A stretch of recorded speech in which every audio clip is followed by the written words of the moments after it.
This is KHQA's News at 5. Imagine you're out in the woods and you need an ambulance. Now the problem is you have no idea where you are and all you have is your cell phone. Well, with new 911 technology, help can be on the way quickly, but there could be a glitch in the system, as Jim Whitfield found out in this KHQA Safe Family investigation. When you call 911, you think that the dispatcher knows right where you are when you make that call. But that only happens if you're calling from a landline. But what happens when you call 911 from your cell phone? New computer technology has given many emergency 911 centers the ability to plot cell phone locations on a map. The second and final phase, which is where we're at here currently, is phase 2, which does give us the latitude and longitude of the wireless device that makes the call. That information is plotted within seconds on our map, and that confirms for the dispatcher that the caller and the location is identified very early on. The ability to identify where the cell phone call is coming from has been with some 911 centers for about a year. When 911 centers were first able to take emergency calls from a cell phone, all dispatchers had to work with was your 10-digit cell phone number. That number went from your wireless phone carrier to a local dispatch center. But even with new technology that gives more information about your call, there's still a glitch. When you make a call from your cell phone, the signal goes to a cell phone tower that's operated by your cell phone company.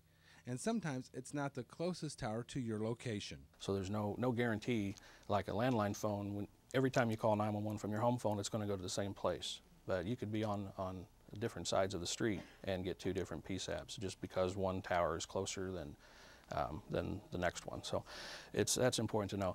Jim Whitfield, KHQA News, Marion County, Missouri. Now, coming up tonight at 6, more on our KHQA Safe Family investigation. We went into rural parts of Marion County with cell phones from U.S. Cellular, Sprint, and AT&T. We made non-emergency calls to 911, and we'll let you know who answered. Over the last 20 years, emergency 911 centers have evolved into more than just call centers. Technology has improved, and now when you need help in an emergency, your name, address, phone number, and location appears on a computer screen in front of the dispatcher. All that comes from when a person makes a call from a landline. But what happens when you call from a cell phone? Jim Whitfield tells us in this KHQA Safe Family investigation. My call at the Marion County, Missouri 911 Center says many of the cell phones today have what's called a CDMA, or a GPS unit in the phone. That helps dispatchers quickly locate a caller. But cell signals seek the nearest tower, which can bounce calls to a distant dispatcher.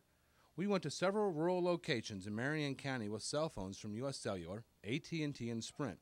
And at each location, we called 911 to see where our call went and if our location was accurate on the 911 map.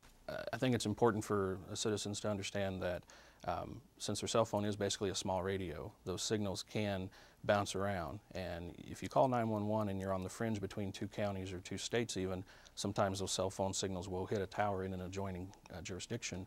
And you'll have to be most likely transferred back to the jurisdiction from which you're calling from. My first location was about 5 miles south of Route 6, west of Taylor, Missouri, at the intersection of Route A and Route M. My first call was with the U.S. Cellular phone, and my call was received at the Marion County 911 Center, and they were able to plot my location exactly. I then moved to the AT&T phone, called 911, and that call went to the 911 Center in Adams County, Illinois, in Quincy. The third phone I had was with Sprint, and when I called 911, that call went to Lewis County Dispatch Center in Monticello. 3 calls from 3 phones on 3 different wireless carriers, and I ended up in 3 different locations. So I decided to move to a different spot, and this time I went to the intersection of Route Z and Route C, which is about 10 miles southeast of Palmyra and about 10 miles south of my first location. My first call was again with U.S. Cellular, and this time it plotted me about 2 miles west of my location. My next call I made with the AT&T phone, and it put me exactly north of the intersection where I was standing. And when I used the Sprint cell phone, my call went to the Rawls County Dispatch Center in New London.